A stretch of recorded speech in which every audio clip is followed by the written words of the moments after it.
For the players.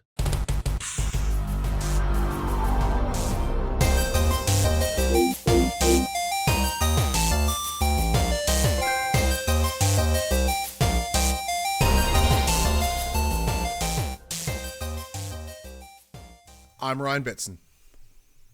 And this is For the Players, the pop culturist PlayStation podcast with over 50 years of playing PlayStation, like 15 years in that game's media combined. I'd like to thank you for joining us in this PlayStation conversation. This PlayStation conversation delays 18 seconds every single time. It comes out on Tuesday mornings at 8 a.m. on podcast services and 9 a.m. on those YouTubes. If you'd like to take part in future conversations with us, you can come and check out our socials. Facebook, Discord, Instagram, and X. All of those links can be found in the description below. Look, I don't want to edit this bastard. I'd make it as easy as possible. So, I know the intro is going to be 18 seconds. I just wait 18 seconds. Then we start going. But if you want to join the conversation as it happens, head over to twitch.tv/thepopculturist. We can watch us record this show live. We can jump in the chat and become part of the show. If you want to support the show, you can tell your friends, tell your family about this PlayStation pod. And if you are listening to us on podcast services, be sure to give us a 5-star rating and a written review. If you watch us on YouTube, be sure to like, subscribe, comment below. I endeavor to answer every single comment. If you want to support us financially, you can at patreon.com/thepopculturist, as well as our merch store. But I haven't really put anything new on there in quite a while. Max!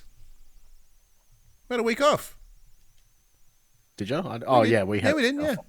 Hang on. No, I didn't. I've been working. We did, yeah. So we meant to record our episode for last week. However, I was across the other side of the state. I was up in the northern parts of Victoria in Echuca and Moama, which is across the border, for work. So I was like, we'll have a week off. It was a great conversation. You're like, do you want to record? I'm like, I don't mind. We can do it Sunday. It's not a big deal. And then you're like, look, maybe if I finish Split Fiction, we'll record. I'm like, look, as long as you tell me by 4 o'clock, I can be ready within hours. Like, it's not a big deal. He's like, okay. And then you message me Sunday morning going, finish Split Fiction. And I'm like, I'm going to have to record tonight, aren't I? And then you're like, nah. Should I just take the week off still? I'm like, yeah, okay. Well, mostly because, we'll get to Split Fiction soon, but, I wanted you to get more time in the game as well. It's always, it's good to have a week off sometimes as well. It's not been a super busy time. For news, games, though, absolutely. It's about to get a whole lot worse. But from a news perspective, it's been kind of fine. And, obviously, I was about to go away for a week with work, and the night before, I was like, I kind of would like to just chill. So I, very clearly neurodiverse. The people I was staying with were all neurotypical, all my colleagues. I'm like, this is going to be a draining week, and I don't want to, be up late the night before doing all my things just to then go and be exhausted for a week. So I believe we made the right call. I enjoyed the week off. It feels longer, as it always does. But, because even you messaged me the other day being like, we haven't fucking talked games in a week. This is crazy. The other thing was you were also at work and pretty flat out, and you were doing work things after work. Yeah, for 4 straight days of just work. So, I kind of didn't talk to anyone. You kind of just fell off the face of the planet. I did, yeah. We were all, because there's a group of us in our, obviously, group chat, and we were all just, we're all placing bets on, release date of Switch, price of Switch, which I won. Suck it. But, and then we're like, Ryan just doesn't want to play. What a dick. Yeah, it's not around. And then I come in at 10:30 p.m. yo, make a bunch of comments, and then I clearly passed out. So and then I'm dead for 2 days. Then no one hears from me. Yeah. But no, it was a good fun week away. Did take the Portal with me. Played some MLB The Show while I was away, which was cool. The internet wasn't brilliant, so I got a lot of strikes. So I was like, I'm not going to stop playing MLB The Show because apparently, input is quite important, it would seem. But Max, before we started the recording today, you're like, I have this thing rattling around in my brain. What do you got? Yeah, I heard a random song via a TikTok video. And then TikTok's now like, hey, you can just, you like me? You can just add me straight to your Spotify playlist. And I've listened to that song 40, 50 odd times already today alone. I think I got a problem. Yeah. But excuse me. For me, it's a relatable problem. I've had this happen to me numerous times. Particularly, there was a song by Willow, who is Will Smith's daughter.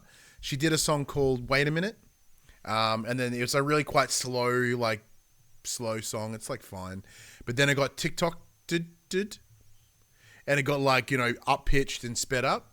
And I'm like, this jams, and like they've added like with the way they've mixed it, it's made the guitars all like sparkly, and it's really kind of like punchy, and like sits up here in like a feeling. And I really dig it, and like I was same as you. Like this song lives rent free in my brain for like 2 weeks, and then I forgot about it, and then I got into a whole new song. But it wasn't just a song. Like you were giving me like deets. So the unfortunately the edit that I heard on TikTok was an 8D audio edit. So it pings back and forth and around and in and out, and it kind of just it felt good. If you know what I mean. Yeah, gave you like downstairs. Oh well, maybe. Yeah, no, music can do that. Absolutely. As I said, like in this last week, I found it very relaxing, despite it being like essentially heavy drum and bass. Yeah, it's EDM. a lot heavier than when you were explaining to me. I wasn't expecting so much like. I'm like, all right, yeah, cool. I suppose. Whatever floats. What was that? Whatever floats your boat. Yeah, I'm sure, whatever, right? But like, I had the same thing about a week ago. So I know it's not new. Dua Lipa, pop star, been around for a while. She keeps coming back into my rotations regularly with new songs, and I'm forever impressed. So she released a song like 4 years ago as part of her Future Nostalgia album called Levitating. I heard it for the first time like properly about a week ago, and I swear to God, my first response was like, this may be one of the best fucking pop songs I've ever heard in my entire life. And then I proceeded to tell anybody that would listen why I believe it's like one of the best songs ever made, especially in pop music. It's got like chant vocals. It's got that simple like clap, stomp clap beat. It's got like a chorus that really kind of a bridge that kind of slows down and then peaks into the bridge. It's lyrically it's kind of vague, but it's more of a vibe song if anything. And if pop song isn't fucking vibes, then what is it? It's got like this lovely a cappella sort of bit at the end. It's really punchy. It's really basic beat, but like the bass line's funky as fuck. It's so good. Like there's hints of Spice Girls and like Kylie Minogue and Lil Gaga. Like it's just dripping in influence, and it's fucking exceptional. So if anyone's playing at home, go listen to Dua Lipa's Levitating, preferably with DaBaby. Guess he's just some rapper. I watched the video clip and then I realized that Dua Lipa's really fucking hot. I thought you were implying that everyone has to like listen to this music with their baby. No, yeah. As I said, I was like, probably should clarify that the baby is the guest rapper on the song. Do I really have to wake Ollie up for this? I don't think he'd be happy. Okay, Ollie, Ryan has recommended that you need to listen to Levitating by Dua Lipa. I understand you're one and you have no idea what the fuck I just said to you, but this is some good pop music. So look, I feel ya, and I've listened to it like a god knows. It's immediately at the top of my like Spotify's repeat playlist. Like, hey, these are the songs that you listen to the most. I'm like, yeah, duh. So I get ya, I feel ya. I'm one with you, Max, and just add it to the other list of things that show that you're pretty neurodivergent. Should fill out those forms, eh? Yeah, you probably should fill out those forms. Yeah. Maybe I'll do them tomorrow so I can give them to my psych on Wednesday when I see it. Oh, not a bad idea. Be like, hey, can I have meds now? Not a bad idea.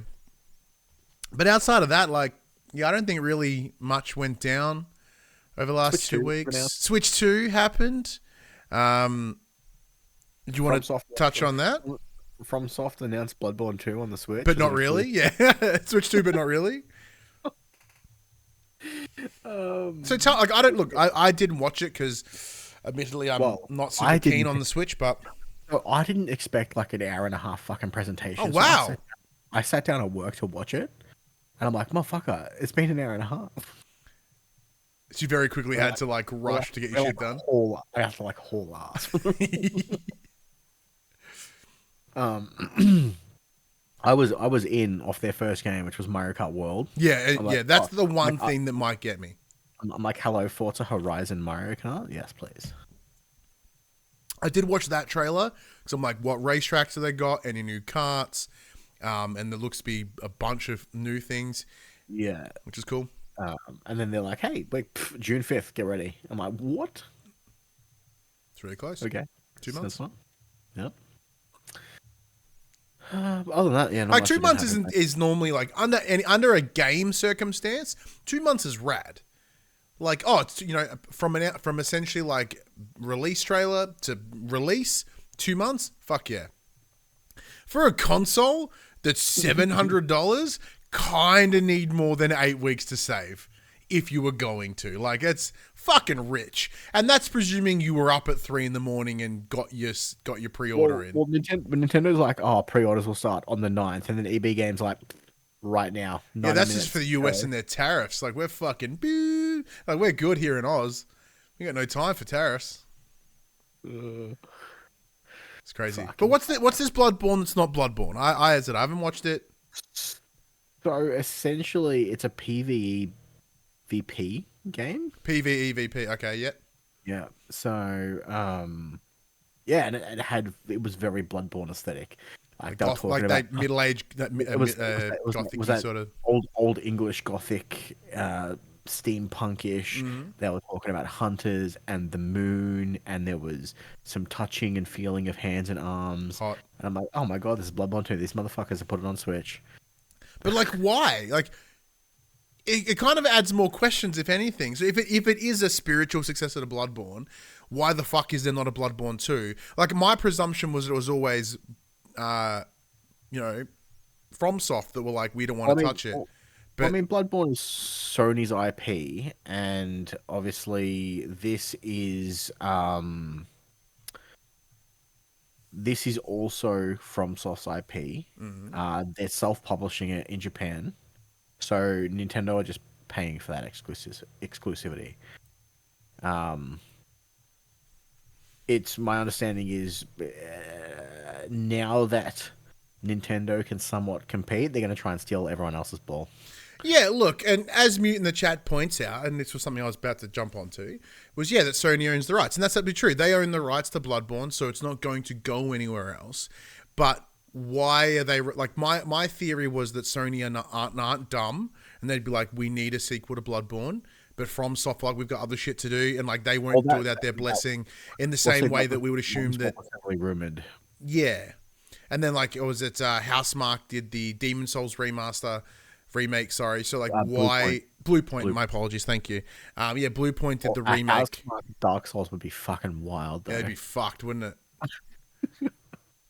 But yeah, so like, it's interesting, and I'll have to watch the trailer just to sort of correlate the two in my head and be like, oh, okay, cool. Because I did love Bloodborne, I just wasn't very good at it. And then I completely forgot that Metroid 4 Prime got renamed as Metroid 4. It became Metroid 4 Prime or whatever it is, or Beyond. And I'm like, are these motherfuckers really announcing a new Metroid before Metroid 4 comes out? And I'm like, no, it's the same game. Yeah, while also like going, oh yeah, hey, like any console generation these days, you just get remakes and just ports. You want both the Zelda games? Bam, play us $20 extra. Suck dicks. I mean, I would do it though because it would actually run. Oh yeah, it might run better, but it's still going to be an empty fucking void of nothing. Well, how dare you? What? I want to throw my breakable weapons at that empty void of nothing. You're more than welcome to, and that'd be great. New Donkey Kong looked alright. Yeah. Donkey Kong with like destructible terrain on a Switch was cool. I cannot believe they're charging for their Switch 2 tutorial game. $6. It should be fucking packaged in. Like, Nintendo have really just cranked up the need for dollars, which is insane to me because obviously Switch did incredibly well and they certainly aren't lacking any money. So why have they got to pay for that Bloodborne? Bloodborne. Yeah, like, all this has really done is give permission for Rockstar to be like, yeah, you want to pay $100 for GTA 6? Okay, let's go. What are you gonna do? Like, are you willing to pay it for fucking Mario Kart? And you know what Mario Kart's gonna have, Max? pretty much every fucking map from the previous one and 3 new ones, and they'll make you pay $80. I want to point out that Take-Two could release GTA 6 online for free and still make hands over fist money. Oh, absolutely. Yeah, big time. I'm just saying, like, that they were like probably the first ones to really be okay with just doing that. Where like I don't think the only other people I would think of, which is still 2K, would be like, here's NBA 2K, it's this much, and you're gonna have to suck it and pay for it, and they will. Like I think Madden might be the only one, or Call of Duty maybe, but like yeah, the only one that can really get away with these prices would be GTA. The Mulcho in the chat jumps in. Resubscribes for a 24th month. Was sweetheart. Empty Void of Nothing was my high school band name. We had emo covers of big band music. Oh, that's cool. Just emo covers of just big swing tunes. That'd be a blast. But yeah, look, as I said, like it's the Switch is not in my immediate interest, which is disappointing. Because like I know my kid would love to play it, and I'm a sucker for new gear, but I have a Switch, and I had one since launch, and I enjoyed it when we were covering Nintendo stuff, and then very quickly it became underpowered, and I had lost interest. Well, so I sold my Switch a couple of months ago, and now that my daughter's like into gaming, I'm like, she's like, can I play Mario? I'm like, no, I don't have a fucking Switch anymore. She's like, can we get one? I'm like, maybe. Yeah, in like 2 months. Like, how quickly can you save $800, Hadley? Oh, she's yeah. So I think we're gonna do it as a Christmas gift, assuming they're still available by then. Oh, but what, are you just gonna play it between June and like December or what? No. Just put it in the cupboard. I won't get one in June. Oh, okay, good. I'm like, fuck, you're keen. I do not have the fucking willpower. That's what I was thinking. Like, I know you, dude, and like. You will fuck with that Switch to a minute, and I would make you because I'd want to know about it. Depends on if Telstra are doing them. If Telstra are doing them at launch, I might just do it. Shameless, I love it because it'll be like $32 a month. That seems like a lot, but also it's not really. Well, it's whatever the cost is divided by 3 years. Yeah, which I'm saying that's actually like it's one of those things I said. Like it sounds gnarly, but it's much better than paying $800. Was it 700 divided by 36? That can't be right. What'd you get? $19. Wow! I'd fucking do. That's cheaper than Netflix. Maybe it'll be 2 years. That's $29. Yeah, that's due for 1 year. 1 year is $58. So yeah, it'd be about $50. Yeah. And it'll probably come with Switch Online too. Or like maybe it will come with the fucking $6 packing game. Crazy. All right, well let's get into the section we call games we've been playing. Enough about Nintendo. Enough about Nintendo. Some of the games that we have been playing. Max, where do you want to go with this? Because the list, the games we're going to talk about today was Bury the Lead. I've said Midnight Murder Club, Split Fiction, Assassin's Creed. I've played Schedule 1 as well as Cinemaster, a Cinema Simulator. Where do you want to go? Where do you want to start? You've played more than me, so you start. You go however you want to go. Beautiful. All right. Well, let's kick things off with Split Fiction as I write down the notes. So, look, as we discussed before, big thank you to the team over at EA Australia for providing Max and I a review copy of Split Fiction that's allowed us to play it over the last couple of weeks. As I mentioned 2 weeks ago, I was playing with my son. And also Max has not finished the title yet, so he is going to be essentially ensuring that I don't speak any spoilers. So if there's anything that I say that does hit the line of spoilers, he's going to be like, yo, and then I'm going to have to pull back real quick. So I'll do my very best. Very nice. nice. And also big thank you for Rated Type R for resubscribing with Prime. This has been they've been subscribed for 38 months. Holy shit. Dude, thank you. Thank you so much. But yeah, Split Fiction. So we provide a review code. But yeah, I've been playing with my son. Max, you've been playing with your wife. Over not this weekend that just came, the one before, my son and I did roll credits. I believe, or at least according to the game screen, it was 25-ish hours, but that also includes the 3 to 4 hours that I played with my partner Phoebe before we swapped over for James. Now, to ensure that I don't sort of like get anything I shouldn't, Max, how's your experience going with it so far as someone that is close to the end, but not quite, and then I'll add my thoughts on top of yours. So according to my game clock, I'm sitting at about 12 to 13 hours, Mm-hmm. which seems wild because it doesn't feel like I've played that long. I'm still loving it. We are now fairly far through, I think. We've done like 6, 7 odd side stories that have been fucking wildly uh, different to each other. The one we did, I think it was just last night, is best described as Candyland meets Fall Guys, and then all of a sudden turned into this fucking horrific. So Oh we had yes. because Hadley's been bugging his face. She's like, "Can I watch you guys play?" So just over beside me here for those watching, I have a pull-out couch. So we set Hadley up with a blanket, some pillows, bowl of popcorn, and she was just watching us play. And then she's like, "Oh, this is scary." Cover up. Um, it's still, in my opinion, more difficult than It Takes Two. I'm finding that Ali's having a lot more difficulty this time around than she did last time. It's a lot more interactive this time around. There's a lot more moving pieces. There's a lot more hand-eye coordination needed. There's a lot more shooting involved. Mm. A lot of the puzzles, although are fairly, once you recognize them, are fairly straightforward. But if you lack the dexterous ability to do so, they can be quite challenging. Um, but a lot of it's important that you don't skip those side stories because I think that's where the characters mesh the most, and then they open up to each other the most in that side story content because it's those odd, these are the stories that mean the most to us but never really went anywhere. They never came to fruition. They're kind of just little set pieces. But as you mentioned, as we've been talking about the story was its weakest point at the beginning, and now coming to the end, they are now, the two characters, Mio and Zoe.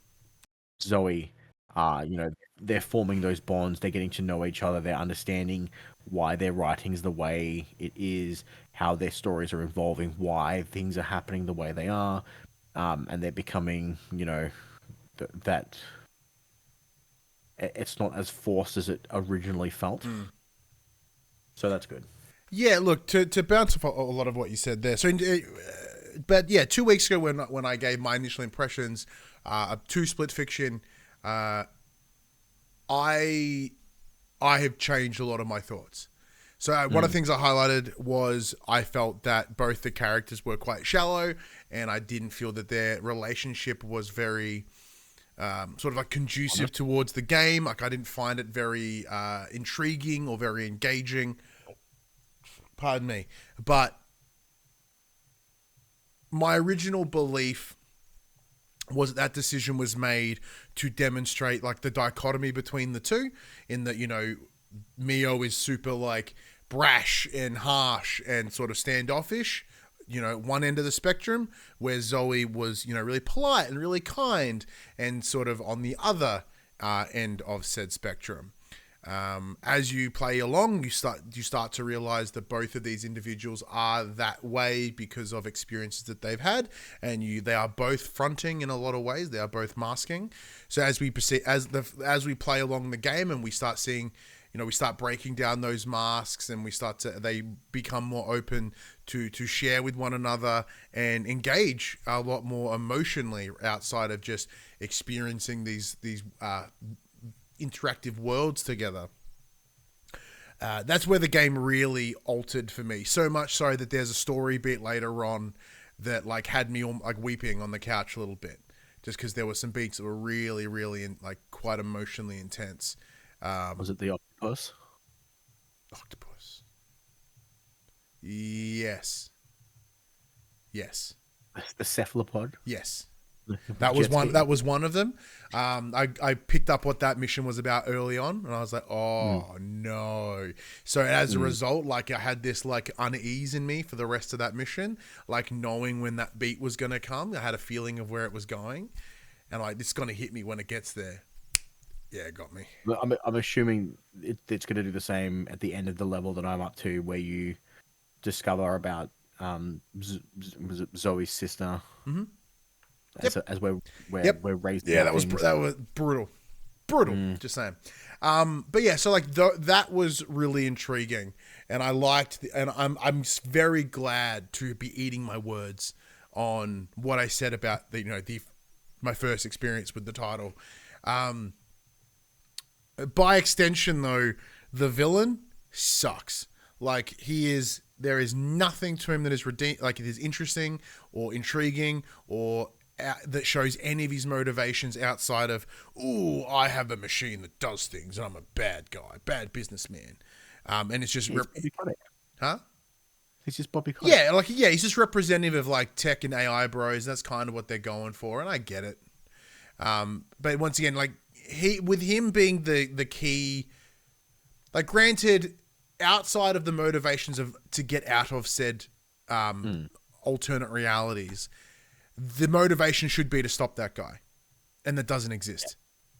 So like it's just doing things for the sake of doing things, because like you're not, at the end when you sort of look, it's expected. Big bad is him. You're going to find a way to fight him in the end. It's what happens. He's set up as a villain the entire way through. It is really not uneventful because it's quite an exciting sort of back end of the game. But like when you beat him, you're like, ooh, good for them, I guess, because he's a bad man, I suppose. So that's a shame. But you're on the money. Like the one of the key parts of this game, and it's so insane that they're side stories, are the side stories. Like they are brilliant. What this game does, and I think this is a lot of, I'm making a complete assumption here. I feel like with Split Fiction, like Hazelight and the writing team were sitting in a room and going, "What's some ideas we've got for a game or for a level that like would make no sense because we can't really flesh it out into an entire game. But like, what's a cool little idea you've got?" And that's where you get the ideas of like, oh, what if I was like a pig and then I became a sausage and then I got cooked in the end, and this is how a kid would understand how sausages are made? In the same way that the Candyland level, as you're saying, like you're playing little teeth, and it's essentially how a kid would interpret the dentist.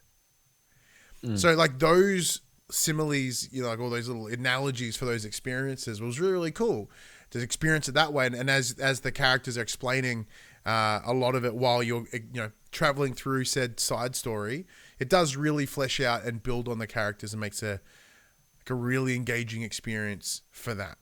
I would agree with you that from an actual gameplay setup, it is noticeably harder. I'm lucky that my son has been playing, like he's 8. He's been playing games since he was like 4.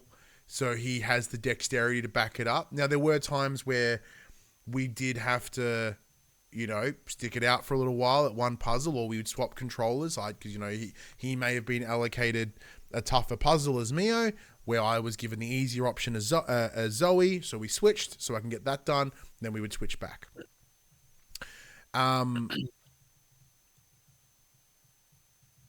But yeah, so like in terms of the actual gameplay, I did find it more difficult. Only comparatively, like there was never a point where I'm like, I can't. It's not like it's not Soulsborne, right? It's not like you're about to get your shit kicked in any minute. It's like it's just, especially like timing based puzzles. Like there's a side story where you have this little bomb and you've got to like pass it to one another and to get to the end of the mission while still passing it to get it into like a container. So it's essentially like a sports game. That was quite frustrating. Especially playing with an 8-year-old. There's a trophy for that side story of completing it without the bomb ever exploding. Yeah, that's insane. I don't know. Like, unless you'd had to have done it before, you could never get that in the first go. It's insane. So yeah, that was really fun. And the beauty of the game is there's no fail states, there's no lives. So like if you are playing with someone that is younger, like my son, or someone that may not have the that next level gaming ability, say like your wife, you can close that gap pretty quickly. You know, just as myself, as long as you're both not dead, one of you can keep progressing, and the other person can just like jump in and keep up, which is brilliant. But the back act of this game, now, I had seen and heard reviews of Split Fiction, and all of them talked about like sort of the final act or the final set of sequences and how it's ridiculous. It absolutely is. Because I always remember listening to these reviews going, what are they...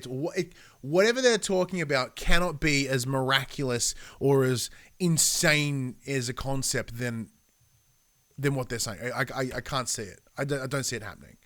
And then I get there and I'm like, wow, this is actually really incredible in terms of how they've done it. Like looking at it and like, I'm not a game developer, so I have to be assuming. I can kind of see how they would do it, but in application, it is very impressive on how they've done it.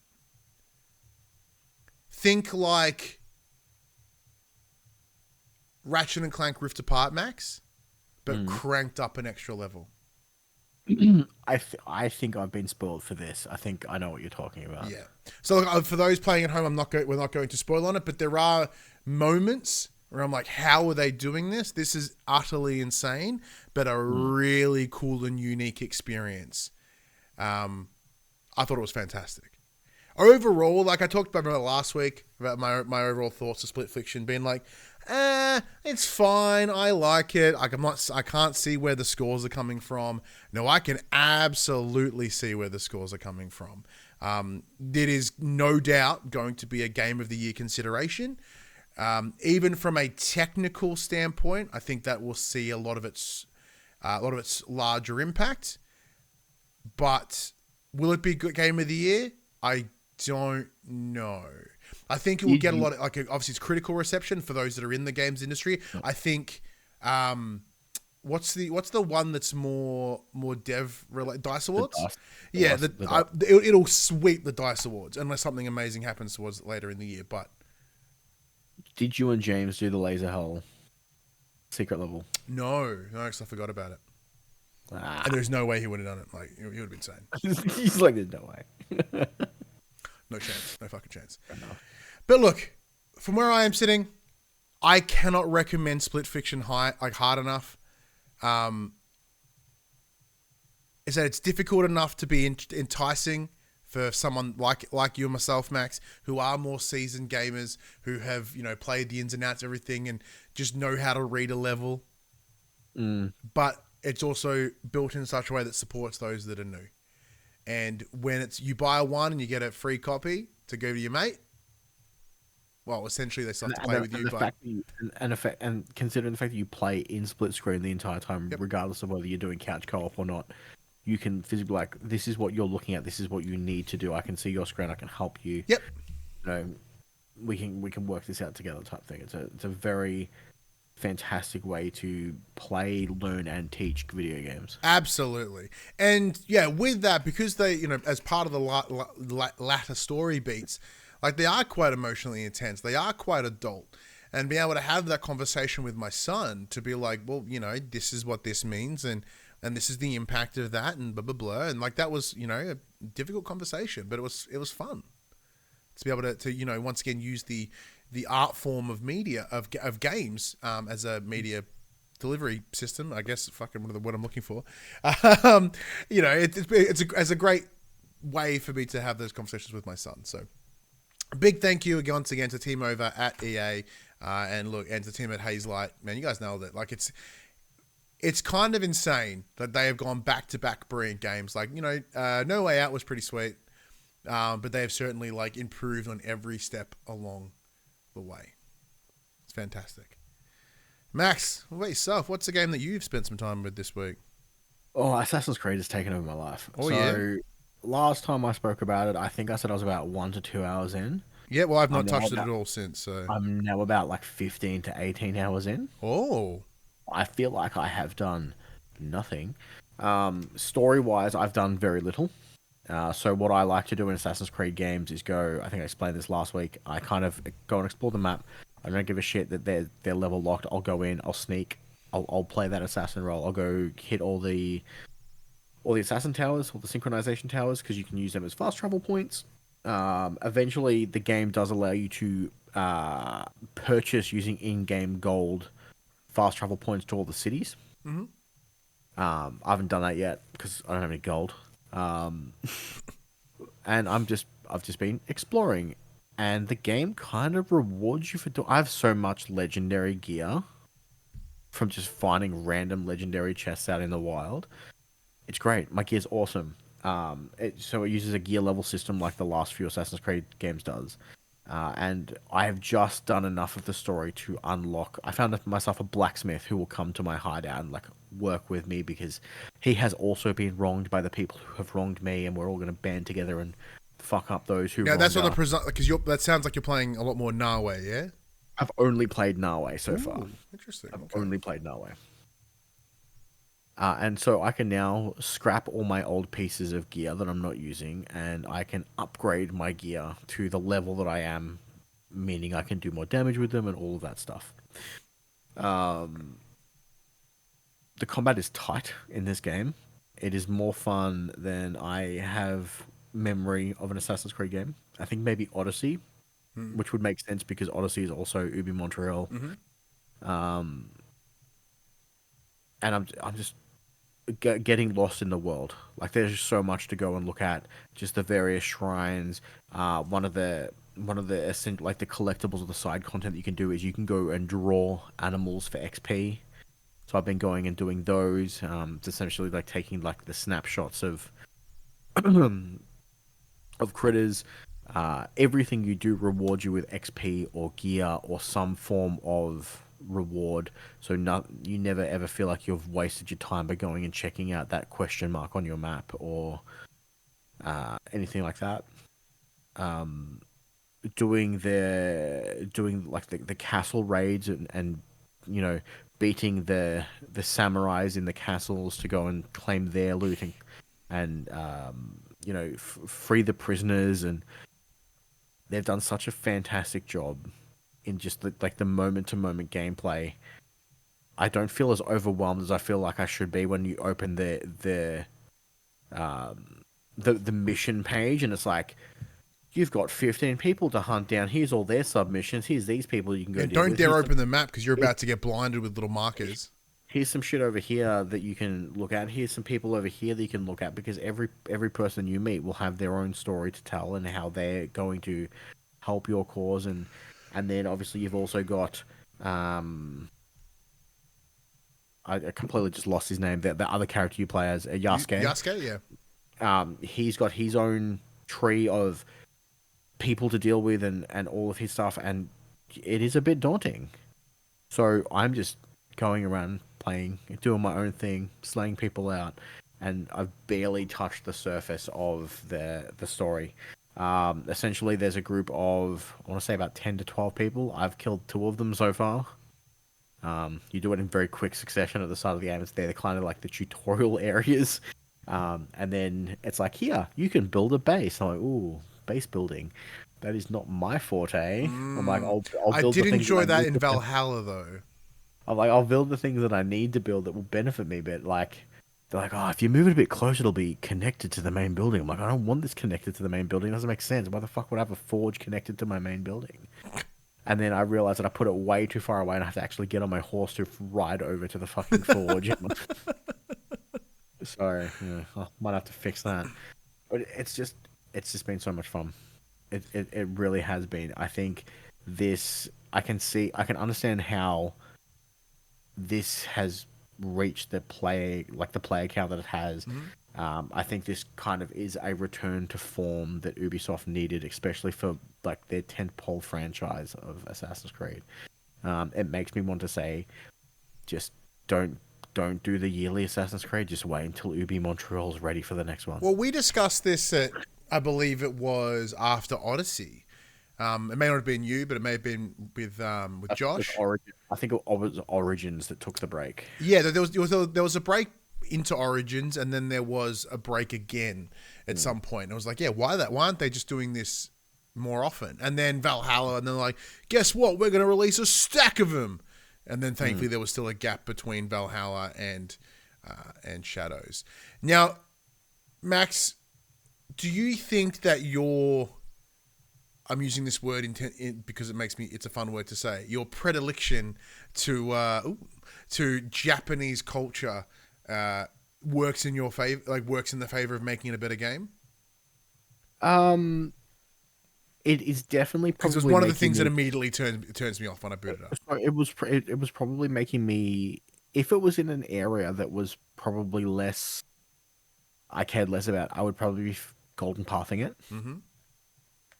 But I'm enjoying going and seeing the vistas. I'm enjoying going and seeing these shrines. I'm enjoying going and seeing these places because, I do have an interest in that. Like, I did the same for a little while in Valhalla. I didn't so much in Odyssey. I kind of golden pathed Odyssey. Same with Origins. I had no real interest exploring. Now, granted, Origins was just fucking desert for days. Whereas this has interesting things to go and look at and different biomes and all of that fun stuff. But yeah, possibly. Interesting. But yeah, but like the moment-to-moment gameplay, like the actual, like the stealth is better. Actually, fighting enemies is better. The range of weapons you have available to you changes up how combat works. The use of active skills changes the way you tackle things. At the moment, my build for Naoe, I essentially have a set of gear and I just use shinobi tools. I just hide on rooftops and I throw fucking daggers at people. Nice. I very rarely fight unless I have to. Well, you are an assassin, right? Like, it's kind of how you should be playing. Yeah. Well, I'm not using the hidden blade to, like, assassinate. I'll literally just throw ninja stars at people from across the map. And then if they spot me, I throw a smoke bomb and run away. Come back later. Well, it does align with your, like, more roguish tendencies when you play games, so... Whereas, like, in the initial part where you get to play for, like, 10 seconds as Yasuke, I was just like, I can shoulder charge people. I can just sprint at them and just run into them and just push them over and stab them on the ground. Cool. That's what I'm going to do. It was like the equivalent of going from like a rogue to a barbarian. Yeah, it does feel that way. That's actually a great way to explain it. It's exactly what it feels like. I have a bit of fun for us around Assassin's Creed. Okay. So this week, actually last week, I was listening to friends of the show NextPlay AU. Go check them out. They're a great up-and-coming local games media site with Brad and the crew. In their weekly show, which you can listen on Spotify and podcast services of choice, they set up a fun little game for themselves. And I want to see how we can go. Mostly because you care a lot more about Assassin's Creed than I do. And that'll make it fun. Do you have a pen and paper in front of you? No, but I have a Word document and a keyboard. Sounds good. Can you please open one up? Yep. And make a 14 by 2 table. Oh, fucking Jesus. Okay. Or a 14 by 3. 14 by 2. So, now for those that are watching live here on twitch.tv/thepopculturist or that are listening at home, play this game with us. Max, there are 14 Assassin's Creed games that have been released. We need to rank them in order of their Metacritic score. Oh, okay. Be fucking terrible. That's why I thought it'd be fun, because like I have an idea of what I think is at the top and what I think is at the back, but the middle is going to be fucked.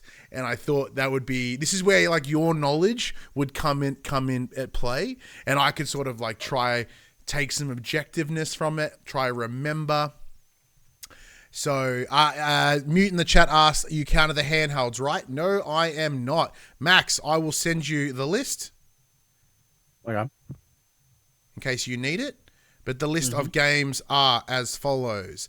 Assassin's Creed 2, Assassin's Creed Brotherhood, Revelations 3, Black Flag, Rogue, Unity, Syndicate, Origins, Odyssey, Valhalla, Mirage, and Shadows. These are collectively period 1, 2, and 3 and are not considered part of the spin-offs.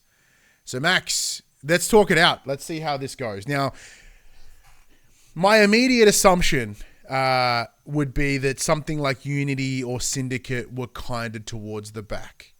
Because was it Unity was the multiplayer one where the faces were all rooted? Unity was fucking terrible. So, yeah, I'm going to play it safe. I'm going to put Unity at number 14 for my list personally. Okay. Now, I remember... Are they listening at 14 to 1? Or I just went 1 to 14, and then I'm just going to write them as I go. Okay, so I'm with you. Yeah. With Unity on the bottom.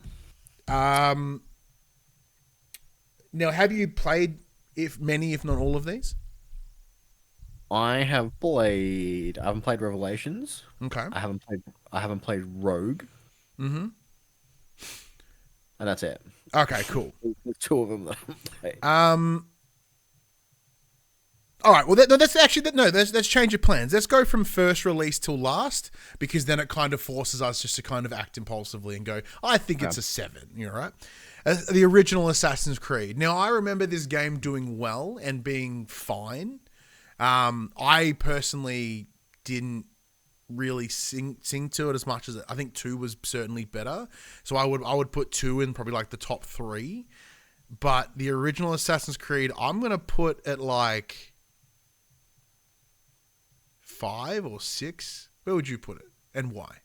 It's at 5 for me. Yeah. Okay. Well, that's kind of where I was gonna put it. So just a variety. I'll make it in 6. What's your logic on that? It was good, but not great. Okay. There are others that are better, but it's definitely not as worse as some of the fucking later ones. Yeah. Assassin's Creed 2. Now, Assassin's Creed 2 was, from all accounts, was utterly adored. Major improvement. People loved it compared to the first. Obviously, a lot more things were to come. I remember it being pretty up there. I'm thinking late 80s in my head from a Metacritic score. I want to put it in the top 4.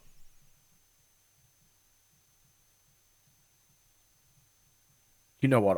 I've having looked at this list and realizing what's going on. Mm-hmm. Ask Creed 1 is getting moved.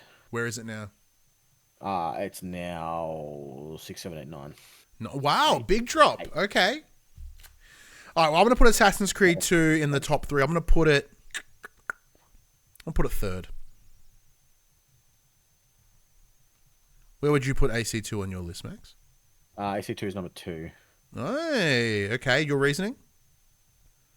Ezio is the boy. Yeah, everyone does. Everyone has a soft spot for Ezio. What would you put? I put it 3rd. Assassin's Creed Brotherhood. Now, from Brotherhood and Revelations were kind of spin-offs, what would have been like story spin-offs of 2, but they then kind of fleshed them into their own games. So what was, from memory, Brotherhood or Revelations would be better. Oh shit! I'm gonna have to move Assassin's Creed down as well. Yeah. Yep. All right. Well, I'm gonna put in 6th. I'm gonna put Revelations. You know what? I really don't need to write yours down because you're writing your own down. Yeah. And Brotherhood, I think, is in a similar boat, so I'm gonna make that 5th. Where have you put Brotherhood and Revelations? Brotherhood is 4. Mm-hmm. Rev is 6. Interesting. All right, that puts Assassin's Creed 3. Get in there, Max. Give me that pitch. Assassin's Creed 3 is number 5 after Brotherhood. Playing as a Templar was cool. Yeah, I distinctly remember like the Civil War energy of it all was really fun. Hang on. Nah, I fucked up.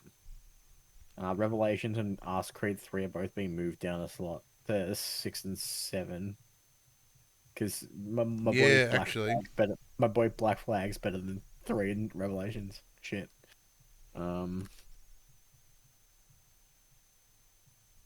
Rev is fucking terrible. 3. I'm just gonna fill them all in now. Yeah. And then I'm gonna tell you what my list is. Well, then in that case, I'll talk mine out. All right, so Assassin's Creed 3, I've put at 9. Black Flag, I know was pretty popular. I'm going to put it at 2. Rogue, I can't speak to, but I imagine it's not like super rad. So I'm going to put it, I don't know, fucking there. Number 12. 13, I'll put Syndicate. So this puts us into period 2. So I have spots 1, 7, 8, 11. Now, Odyssey... No, I'm going to have to move them down.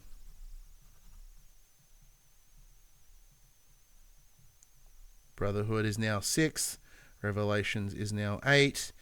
Which puts... what would be number 1? I'm going to put Shadows at number 1. It's doing well. I don't think it's number 1, but I'll put it there for funsies. 4 will be... People liked Odyssey quite a bit. 5 will be Valhalla. And then Origins. And then Mirage, I remember, didn't do very well, so I'm going to put that at 11. All right, here is my list as follows in reverse order. So 14 to number 1. 14, Unity. 13, Syndicate. 12, Rogue. 11, Mirage. 10, Original AC. 9, AC3. Number 8, Revelations. Number 7, Brotherhood. Number 6, Origins. Number 5, Valhalla. Number 4, Odyssey. Number 3, Assassin's Creed 2. Number 2, Black Flag. And number 1, Shadows. I am not confident with that at all. Okay, fair enough. All right, what's yours and why? Because you know Assassin's Creed more than me. This is more of an experiment and fun game for you. Unity, Rogue,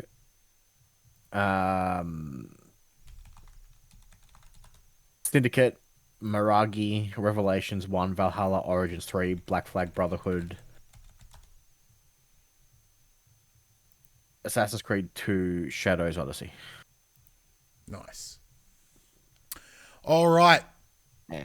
Now, if you want to, like... And I think oh, wow. Okay, well, I'm already immediately wrong. All right, you ready? Sure. Now, I don't have these in ranked order, unless you want to, like, jot these down. I was going to say, do you have a predetermined list? Did they just, like... No, because I didn't look, because I didn't listen to the rest of the episode. I didn't look at the list, because I didn't want to spoils, right? Okay. All right, so Assassin's Creed 1 came in with an 81 on Metacritic. So way off where I thought it was. Because I put that at number 10, and according to this list, if I'm just going down, we can switch per Metascore. Here we go. All right, so at number 1 would be Assassin's Creed 2 with 90. Okay, so I had that listed as... I had it 3rd.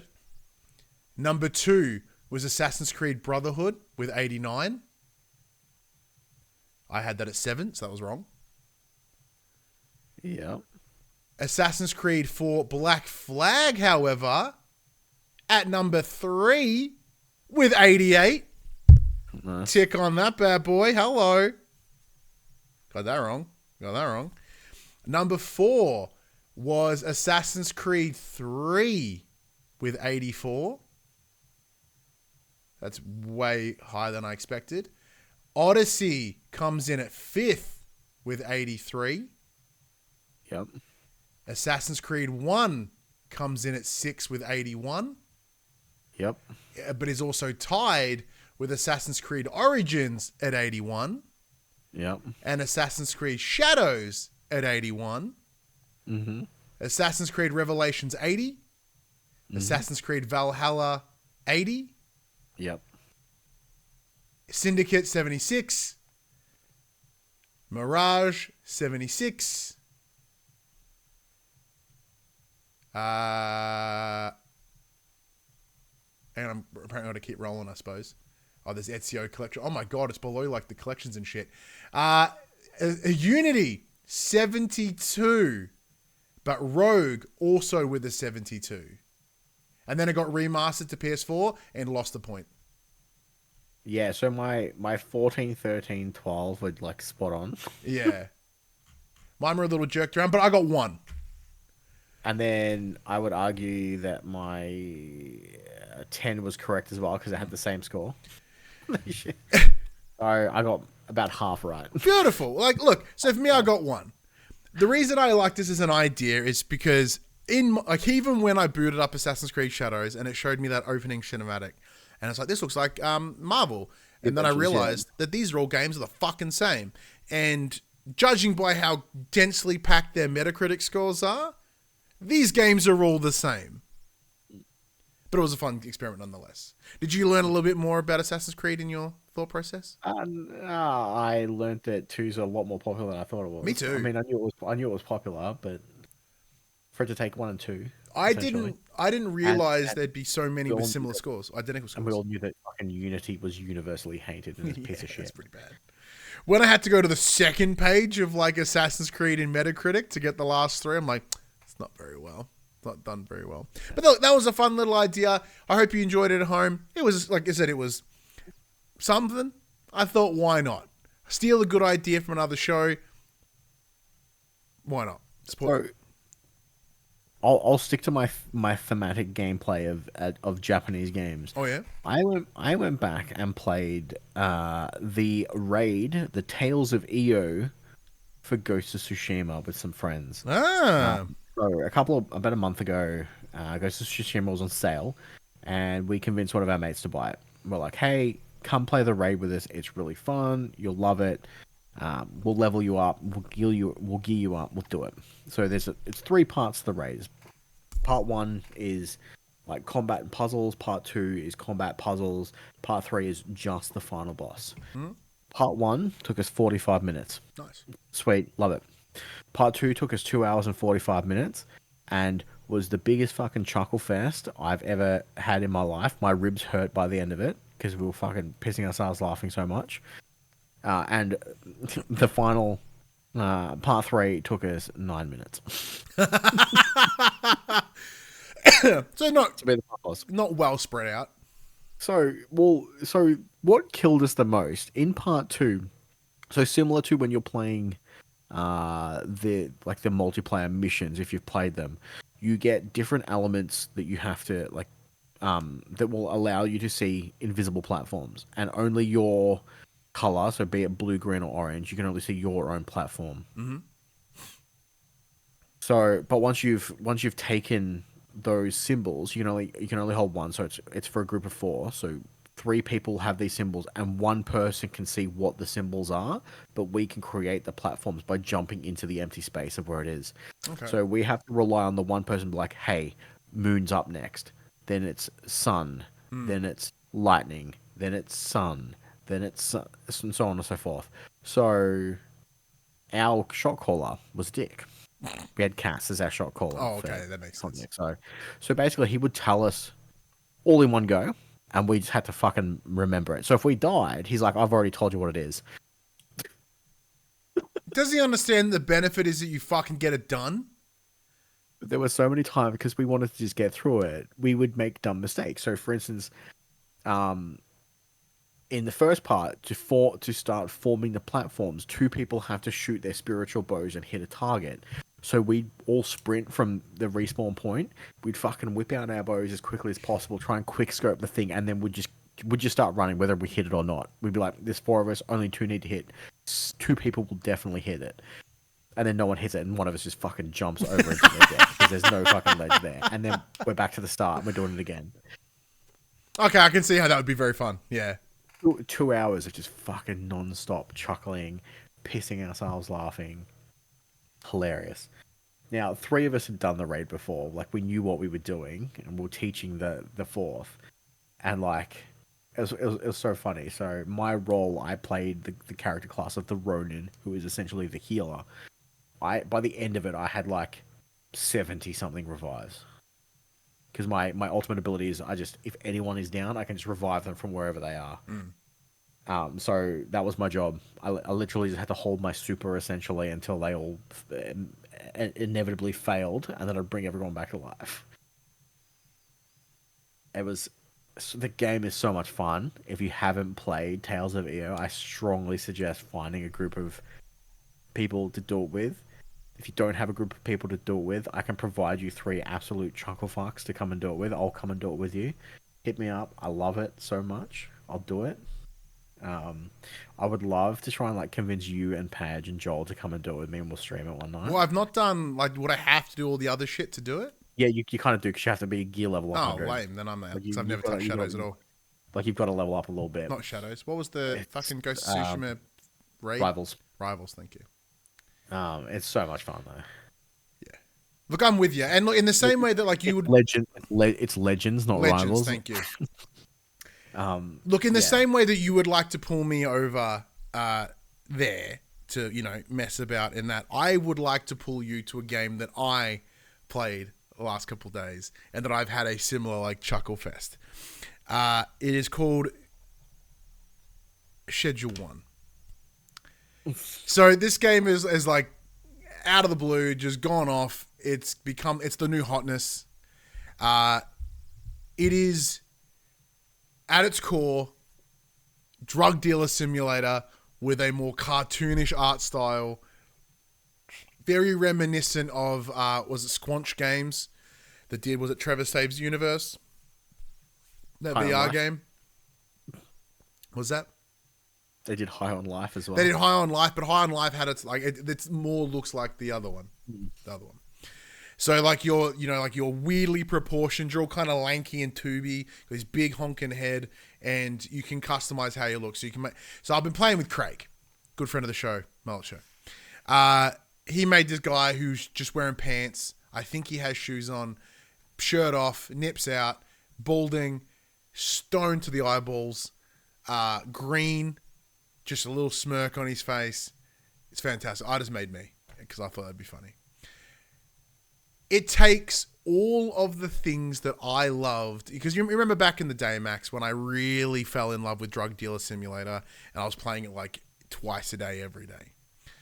It hits me in the same thing. So it's Drug Dealer Simulator 2 released, you know, towards the back end of last year, and it was really good. And they brought in multiplayer, but in doing so, by going from 1 to 2, they took a lot of the simplicities of 1, added to it, and made it a bit more complicated. So, you know, as in the progression of the game, while also adding multiplayer. What Schedule 1 does, it has the simplicity with multiplayer. So it's in a relatively small map. Everything's really straightforward. The day structure is identical in terms of there's a curfew in the evening. You can still go out and do your deals in whichever in the night. However, the police presence is higher, and there's a lot of risks that come with that. But as you play throughout the day, you can still do your trades, whatever. In the game, as where we are so far, like we have the option to make methamphetamine. However, currently we are only still hanging out in the weed side of life. We have started in a motel room. We've then moved to a unit above a Chinese restaurant, and now we're in a bungalow in the suburbs. And we're building up our drug organization, which is just called Drugs ? So what's the name of the corporation? Drugs? So Craig and I played for like numerous hours at this point. We very quickly fell into our roles, which align with who we are. Craig stays back. Craig's the muscle. He's the grower. He stays at the place, grows all the weed, makes it exceptional. I'm the runner. So I take advantage of my ADHD and like my inability to stay still, and I'm just running across the map, dealing drugs, blah, blah, blah, blah, blah, blah, blah, coming back, doing whatever. He's growing. I come, make new baggies, skedoodle, keep going. It's a great team dynamic. It's really, really fun. And we're kicking a whole bunch of ass because of it. However, one thing that I find really interesting is how I play this compared to, say, Drug Dealer Simulator. In that, because Drug Dealer Simulator is a lot more realistically in its design choice, and also its, in some ways, its gameplay mechanics. So all the products at which you make and sell do have an addictiveness level in both games. However, in Drug Dealer Simulator, if your product become too addictive and an individual overdoses and or dies, that does negatively impact you and your organization, reputation, etc. As of right now, in Schedule 1, there is no like death ramifications. There's no major concerns if a customer was to get addicted. So in Drug Dealer Simulator, I would actively not make products that would be too addictive to not get people too hooked so that I'm not killing them. It's just enough to like keep them coming back but not taking over their brains. But in Schedule 1, there's no ramifications, so I am just running whatever is the most addictive. You have your 4 base strains. They are OG Kush, Sour Diesel, Granddaddy Purple, and Green Crack. But the fun part in this game, Max, there's a mixing station, and you can go and buy any product from the service station, the hardware store, like, you know, the vending machine outside your Chinese restaurant, and you can combine them with your weeds to make a more addictive and more like change the flavor profiles. So here I am just like putting, you know, a bunch of shit together. So I put Granddaddy Purple and some Viagra tablets together.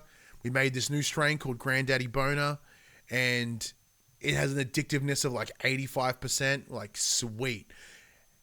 Brilliant. Love it.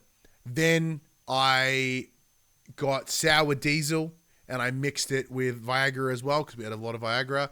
We made, now granted, the names that are coming up, these are all generated by the game. So we put Sour Diesel and Viagra together. We get something Thunderfuck. I forget what it was called. It's what the game recommended.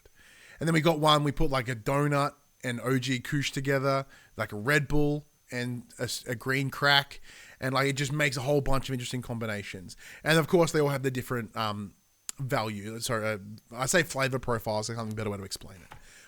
But in doing so, you as your character within the game can try the weed that you make, and then it alters how you play.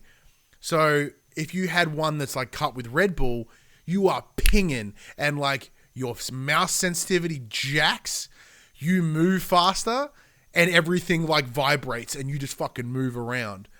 But if you were to have one with a more sedating effect, your mouse sensitivity plummets.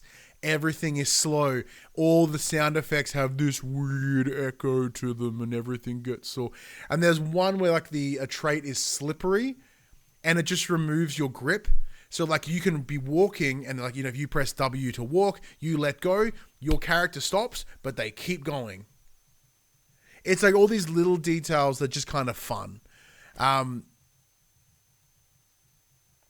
Outside of my own enjoyment of playing games that are simulator games or particular management games, which I think is probably a more accurate way to explain the games that I enjoy, this is absolutely that. Like if you were to tell someone, hey, do you want to play a game that's all about time and people management, but it's also math?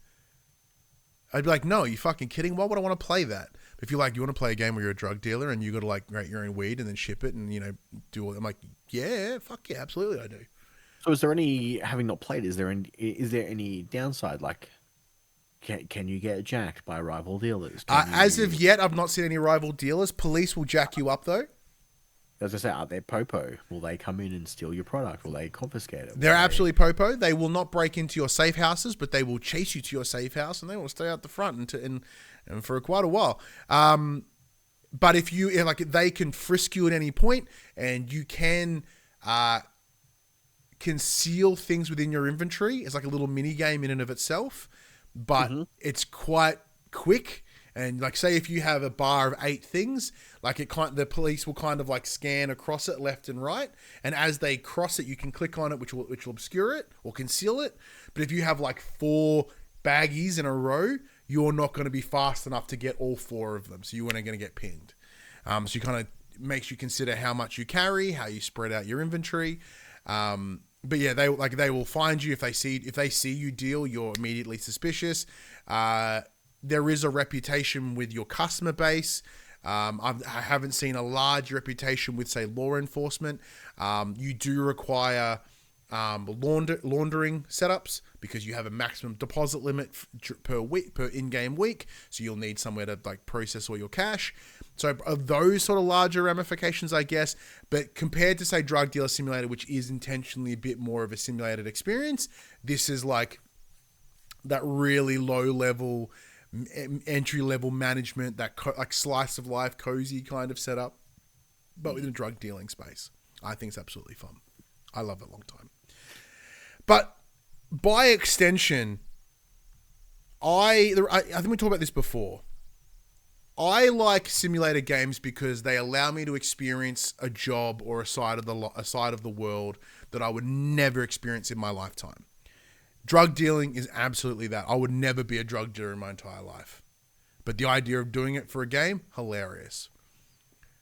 So as I normally do, I was scrolling through Keymailer, having a look, and one popped up. I'm like, that is a job I would have loved to have when I was like a teenager or like, younger. It's called Cinemaster CinemaSimulator. So I get to run, Max, my own cinema. It's called Pop Cinemas. Capitalization like PopC. So there's a selection of movies that you've got to buy the licenses for.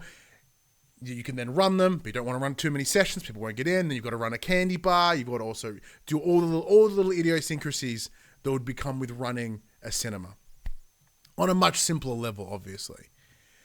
Dear God, Max, has this tickled a part of my brain that I had not realized. I get the beauty of like supermarket simulator or like trading card store simulator in that I'm running the candy bar. Got to make sure I have all the popcorns and the drinks and the candy bars and all the things. But then I also get to pick what movies I play, and they have to pick what session times they're at. And like, do I skew them later in the day because it's like the movie benefit from a later time slot. That level of management is fucking blast for me. And the beauty of this game compared to, say, other sort of, as I mentioned, like Supermarket Simulator, etc., because you have downtime between each screening, you can stock up, you can customize, you can spend that time just tinkering what you're working on until you have enough screens running and sessions that you're like just constantly going. I'm not there yet, thankfully, which is giving me a lot of time to like have some fun. It's set up in a mall and there are other shops that you can go to. As of yet, I can't engage with them, but I wish I could. But is that like due to like a level restriction, or are they not in the game yet? Is it an early access thing? Yeah, I don't know. So the game itself, I believe, is in full release. But yeah, like you can go in there, you can walk in. It's maybe something that will come later in the same way that that laundromat simulator game I played. You can like unlock, delivery across the road, and there's a little arcade. There's a printing factory. There are things that add to the larger experience of the game. I've just not experienced them yet, if they are something that is available.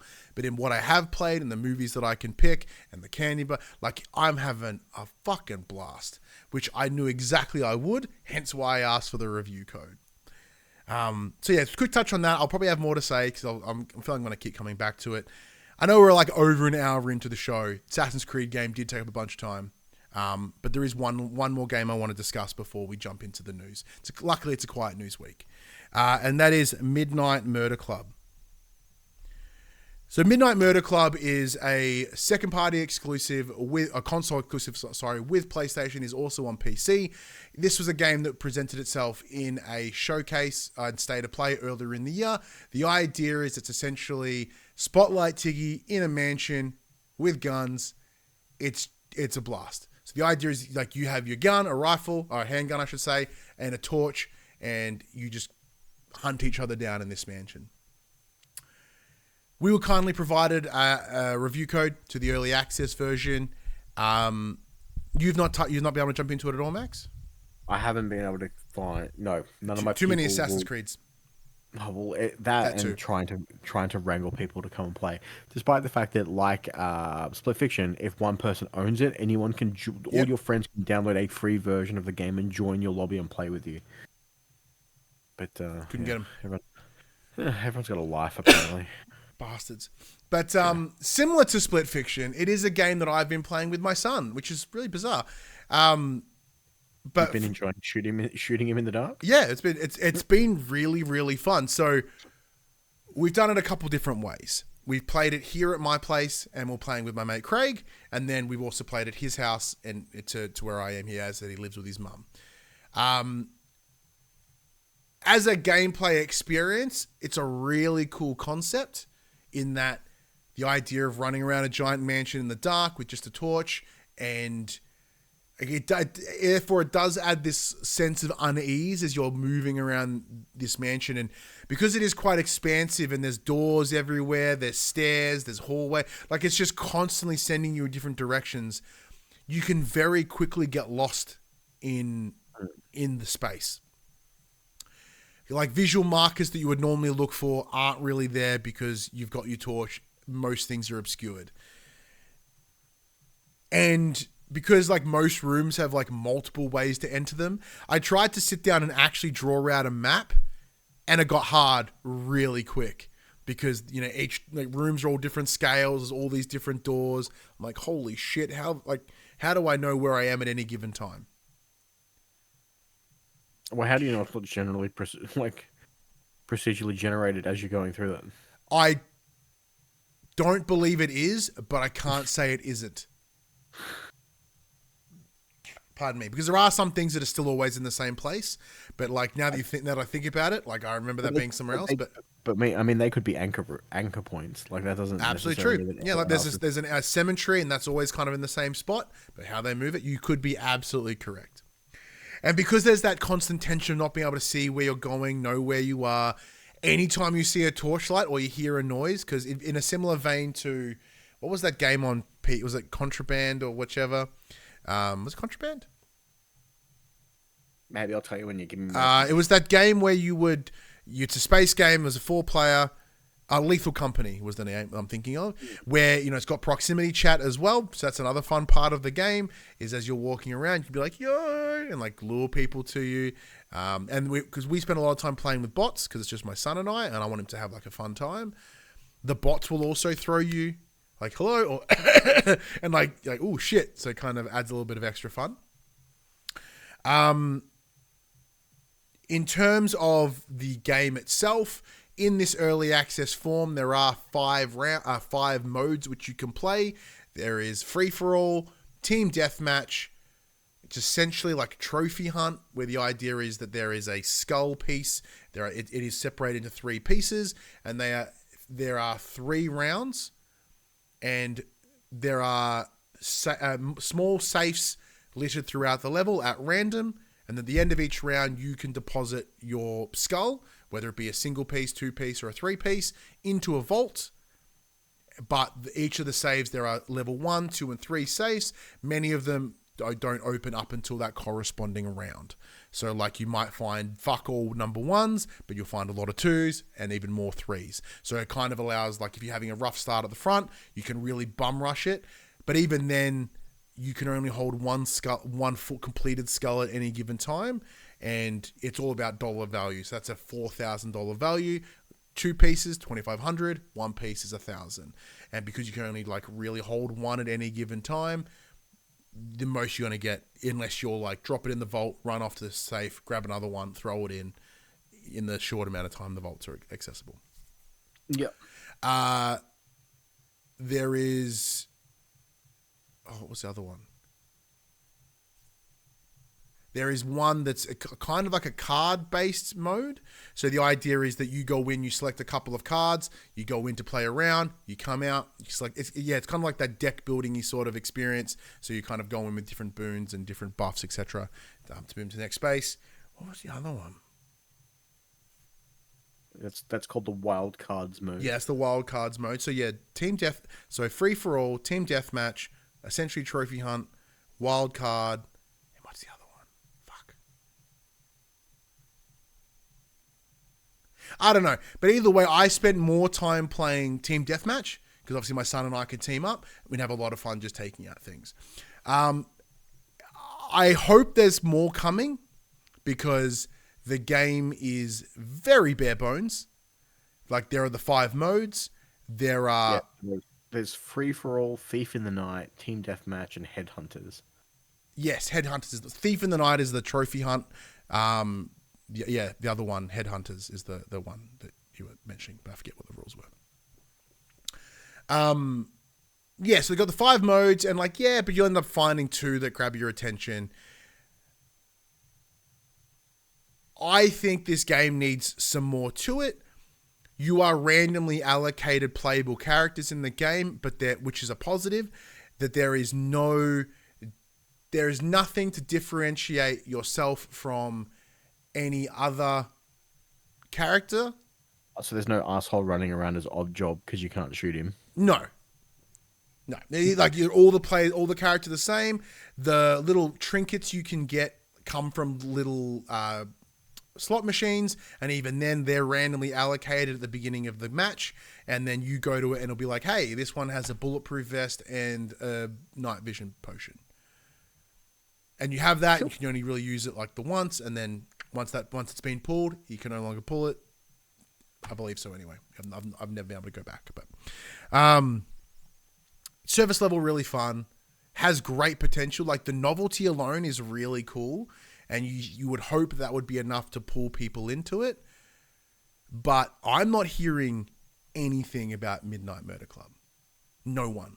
Apart from us that are playing it, I'm not seeing it on my socials. I'm not seeing it in YouTube recommendations. I'm not it's kind of nowhere.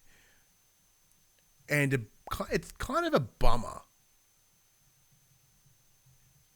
As you mentioned, even with one person has to buy it, free passes for everyone. But even then, the entry is really, really low. It does, disappointing. But for what it is, really enjoying it, having a great time. I think that's enough of the games we've been playing this week, Max, because Jesus Christ. So let's get in the section we call Inform the Players. We tell you about what happened this week in PlayStation. Spoilers, not much. So I've titled this section The Little Big Screen. So Sony has made the decision to change its Horizon Zero Dawn adaptation from a TV show with Netflix to a movie. Talking to Variety, the PlayStation Productions lead Assad Quilzelbash, love that name, said the TV project in collaboration with Netflix was, quote, not creatively going how we wanted it to, end quote. Now a Horizon Zero Dawn film will be made instead. Quilzelbash also said that as part of the interview that Sony is considering turning Astro Bot into a feature film. Todd Howard of Bethesda was also part of the piece, and he and Quilzelbash agreed how you adapt a video game really matters.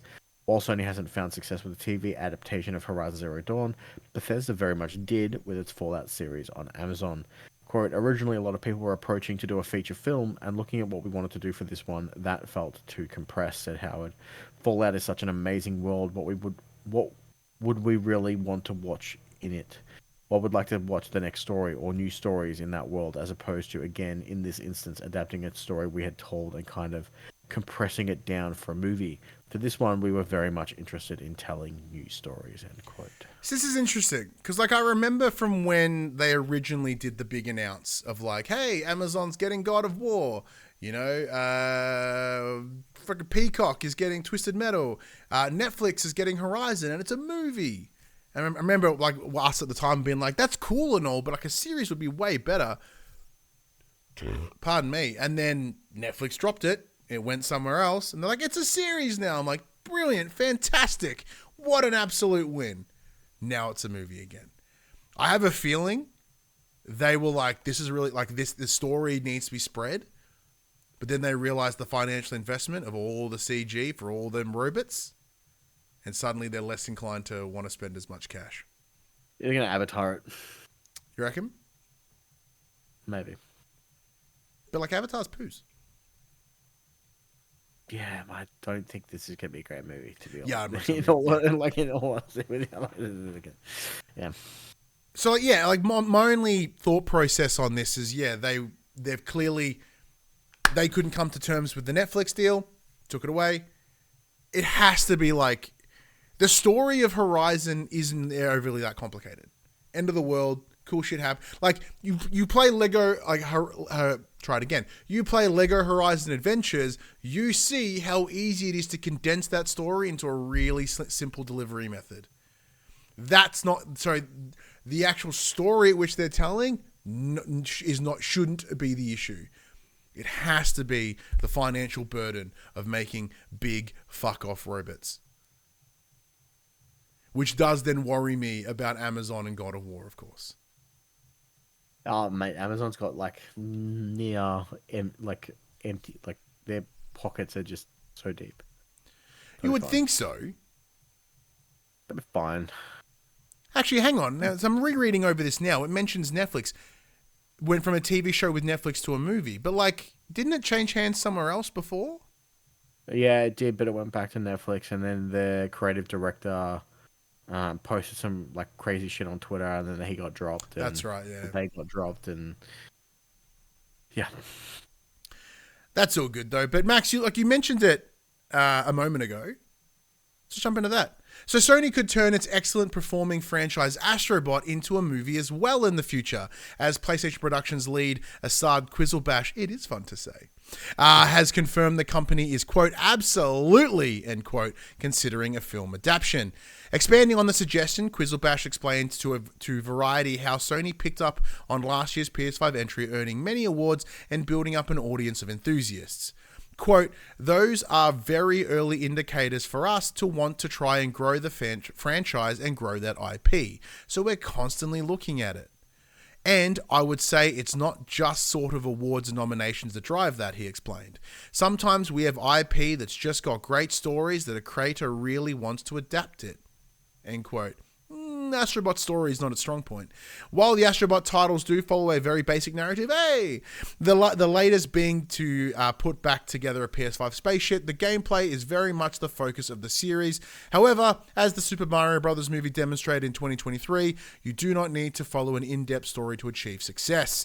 In terms of other projects, though, PlayStation Productions is also turning Days Gone, Ghost of Tsushima, Gravity Rush, and more into films, as well as the God of War TV show. Max, it needs to be essentially Minions the movie, but I was about to say the exact same thing. Like that lack of communicative ability with the bots, like they don't talk, they just kind of like wow and noises one another, which is absolutely just the fucking Minions. I personally hate the Minions in every delivery. Now a lot of that, how dare you? A lot of that is fueled by that window of time where all our aunts were using Minion memes on Facebook. And I got really mad at them because Minions had nothing to do with the bullshit memes they were making. And I'm like, this is the most white woman humor I've ever seen in my entire life. Can you fuck off? So I just immediately muted anyone on my feed that did it. And I still don't know what started it, and I hated it. But yeah, like Despicable Me, the movies are okay. I like Stephen Carell as Groot. He was really fun. But the Minions suck. But would I watch an Astro Bot movie? Fuck yes, I would. What would the narrative be? Probably just that. But in that same thought, Max, like Ratchet and Clank got a movie and it kind of bombed. But like, are we in a? Because we're in a post Last of Us world. We're in a post Fallout world. It's past Super Mario Brothers movie world. Like, has the curse been broken? I'm going to spoil some fucking quick bits. The Minecraft movie has shattered all expectations, breaking box office records with a staggering $301 million worldwide opening. See, that to me is insane because that movie looks like absolute slop. Yeah, cool. I'm glad we're in agreement. I'm still going to go see it because my son he's seeing it with school holiday programs, so I don't have to see it. Saying that, though, I might get a little inebriated and go see it for funsies. I'm going to skip ahead and leave the Tony Hawk. Before we jump into that, like Max, so outside of it needing to be a Minions movie, obviously Hadley would love it. Love it. Yeah. Oh, yeah. Do you think there's a success in it? Is Astro Bot marketable enough? No, so I don't think it needs to be a movie. It needs to be 7-minute Bluey episodes. Fuck! That is brilliant!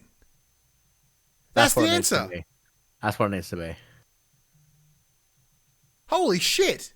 That's the answer. And in 7 minutes, you can go rescue one of your Astro Bot bros. You can do a little you can do a little PlayStation cameo.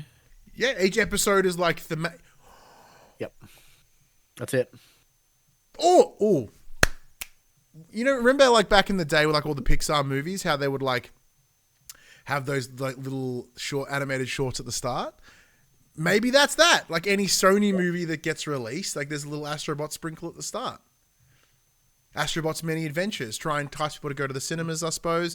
Release them on YouTube a little later down the line, or on like what's Sony the Sony Pictures Core or whatever that's on your console, or you throw it onto like was it?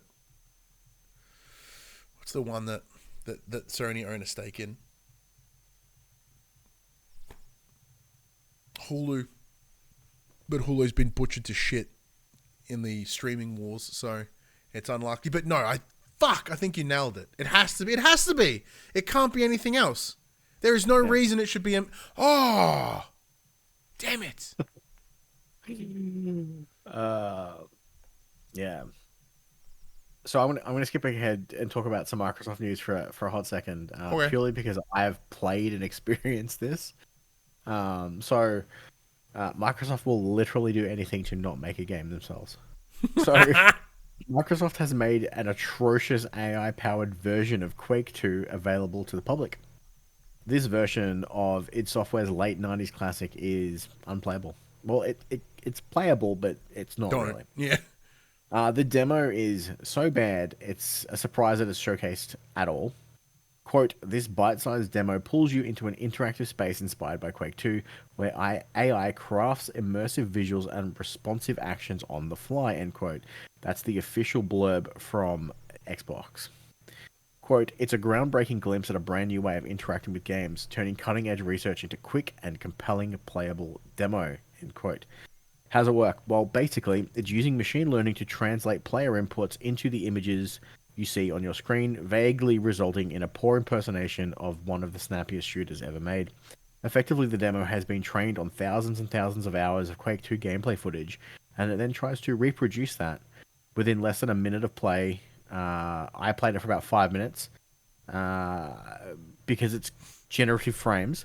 If there's an enemy in front of you, if you quickly look left and right, that enemy disappears. You fucking despawn him because it tries to generate the frames that you're looking at as you're looking at them. So if you take a quick step backwards and just fucking look up and then back, everything's gone and the whole thing shifts. The game itself is running at about 5 frames per second in the resolution of a YouTube thumbnail on your screen. Not a good YouTube thumbnail. No. Whew, that would be...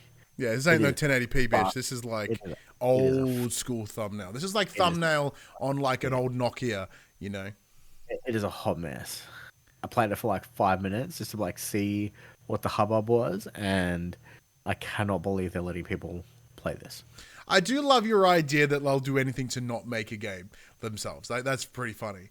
What is most intriguing, and I did think a lot of people picked up on this over the week, was that this was being sort of shared across socials by the likes of Jeff Keighley, which is astounding to me. As someone who should be a big advocate for the games industry, and also tries to promote themselves as such, to show something that is what many people are currently fighting about, and the idea of generative AI as an issue, but then also putting it in a delivery like this. You know, yes, it shows that generative AI is not brilliant and that it's going to take a long time to get to completely building a game in AI, but it shows it's possible, and that's not information that should be shared. Because in the same way that when generative AI first slipped in hot, it was all like people with too many fingers or whatever, or like when you watch those early videos of Will Smith eating, to where those videos are now, you're like, that's confronting. So like the future of games is a choice. Yeah, but I'm glad it's like shit. But but look. Then again, it's probably even on an AI generated engine, granted it's part of Bethesda, but it's machine, it's idsoft, so idsoft are pretty good, but it's very likely that even this version runs better than the Bethesda creative engine for most things. So that Oblivion remake's getting rumbles again, and I really the latest it's in the, I didn't write in the quick bits, but the rumor mill is it's going to shadow drop like this month or something. It right after the ESO anniversary. Well, that's today. They're 11 years today for ESO. I did see it on the socials. So there's an event. There's an event running. I felt deep in love with Elder Scrolls Online. What a game! Yeah, so it's their anniversary jubilee. Yeah. At the moment, so when it's a free play event too. Look at that. So when that wraps up, apparently that's when it's going to hit. That is the rumors. Nice. All right, so give me one sec. I've just pulled up. You gonna play it? You play fucking Quake II via Copilot? No. Do it. I would love to get your reaction on it. Oh, I will play it at some point, not this very second.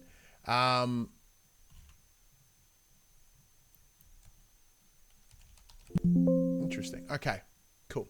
All right. Next piece of news. Now, I just wanted to clarify something before I stepped into this one. Tony Hawk's Pro Skater 3 and 4, Max. Remember how it was like a rumor, then it became real, and we were really excited about it. But Tony Hawk's Pro Skater 3 plus 4 is shaping up to be a largely nostalgic trip down memory lane, with a few exceptions. The fourth entry won't feature free roam, which is something we've mentioned before, which is certainly a blow. Another is predictably controversial decision to remove or change classic tunes from its soundtrack. And this includes the removal of Alien Ant Farm with their song Wish, which I fucking love, Iron Maiden, and AFI.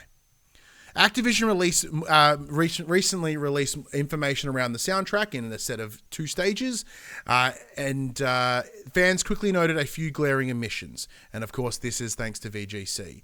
And while the knee-jerk reaction might be to blame the publisher, it seems the decision to remix the track list was down to Mr. Tony Hawk himself.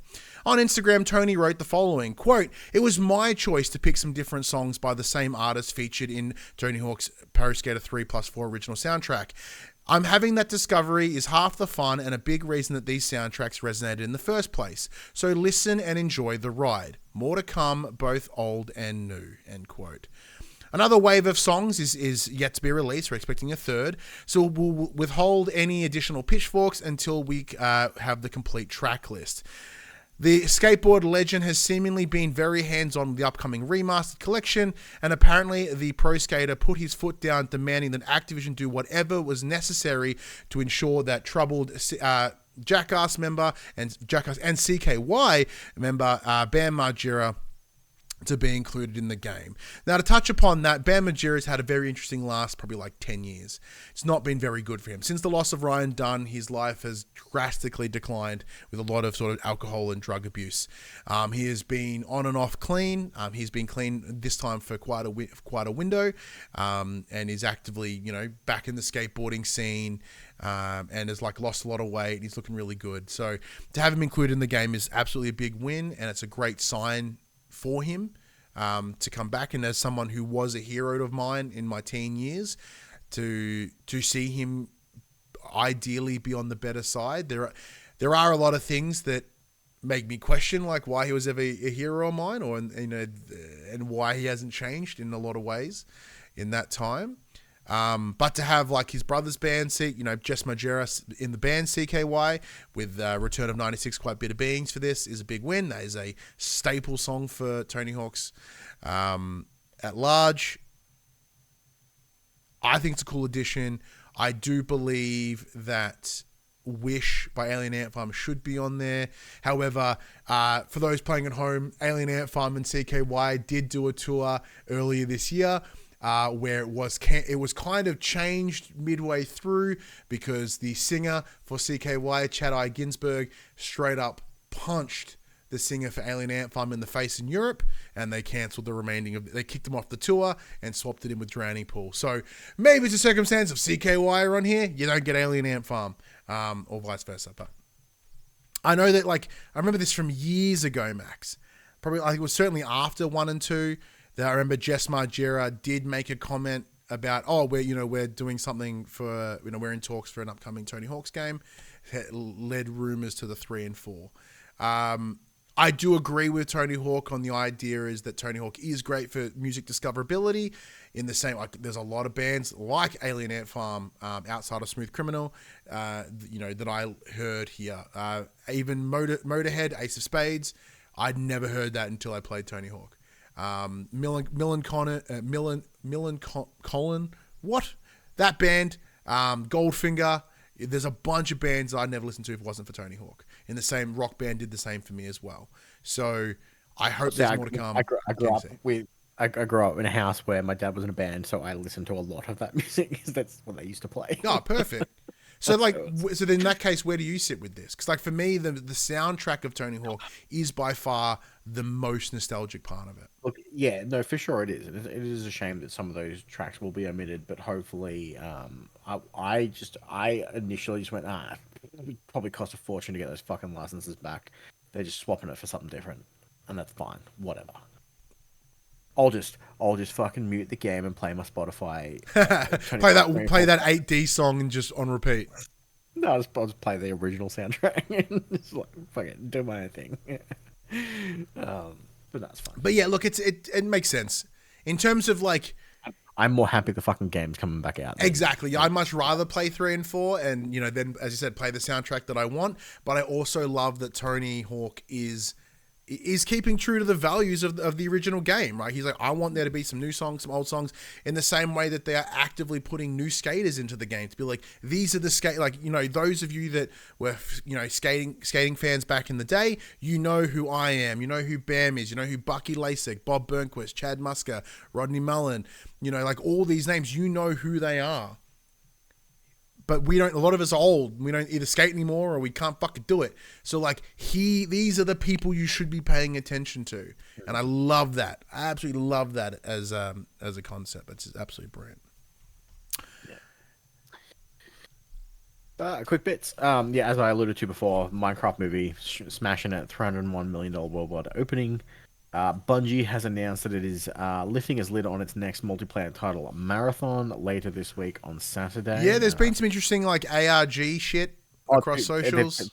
They have taken over Sony's social media. And we have seen that like local people have been sent mysterious packages. Not us, of course, but like Shannon Grixie over at Press Start. He's got himself a suspicious looking Marathon box. I am my own suspicious package. I don't need. Hot. Yeah, thanks. And Final Fantasy IX celebrates its 25-year anniversary with, quote, various projects, end quote, to come. There has been rumblings of a remake for the longest time. There was rumblings of a fucking animated TV show for the longest time. Do you know what this is going to be? Merch, and you can't get in Australia. It'll be real sad. Or a fucking concert or an art book or something lame. Yeah. Saying that though, look, you're absolutely correct. Like, so this is something that I keep forgetting about, and then I feel like I should go re-look at it. And then I think back, I'm like, I played this as a kid, and it's 25, and then I'm like, fuck, I'm old. Yeah. I'm 25 years old. So if we go back a couple years, the NVIDIA leaks, Max. Yep. Those NVIDIA leaks, bang the fuck on. What we're learning, bang on. And they did mention a Final Fantasy IX remake. So the question is, was that originally intended to drop now as part, not this very second, but like as part of their 25th anniversary? And it's just not ready? It's just not working? Yeah, well, I mean, maybe it would make sense for their 30th, because then they'll be finished with Final Fantasy VII by then. Yeah, you'd assume so. But then why would that be in like the leaks so long ago? Oh, who knows? It's a long time. Man, we've been on for a fucking long ass time. Let's get out of here. Let's start wrapping this bad boy up. So let's get into the games that are coming this week, because unlike Final Fantasy VII, at least these are in the foreseeable future. No, on the 8th of April, Ixion for PS5 and Commandos Origins PS5, which is good to know because I'd hate that to not be the Origins of Commandos. 9th of April, All in Abyss, Judge the Fake PS5. On the 10th of April, we get Blueprints PS5, Harper Gun PSVR 2, Monaco 2 PS5, Monster Energy Supercross 25 PS5, Pocket Bravery PS5, Promise Mascot Agency PS5/PS4, The Talos Principle Reawakened on PS5, and then finally on the 11th of April, Big Buck Hunter Ultimate Trophy. You didn't even mention that you've been playing VR with your fancy fucking glass Oh, goggles. yeah, I did think of that just then, like a second ago, but we're at an hour and 44. I'll fuck around with it more and I'll talk about it next week. In short, I bought lenses for the VR. They slip on really easy. It's great. It makes a much more comfortable experience, but you really have to like sit it exactly in the key spot. Otherwise, it's a mess. All right, Max.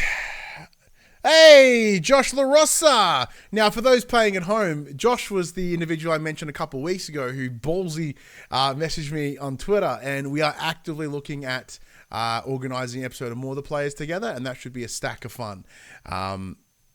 But yeah, welcome, brother. Welcome to have you. But yeah, I'll talk more about my Hans VR experience next week, mostly because it's been an hour and 45 minutes. You need to leave for work very soon. About an hour. And I want to go to bed because I'm old. I also really need to take a piss as well. Yeah, I also have to go to the bathroom again. I got to do wheeze. So let's get out of here.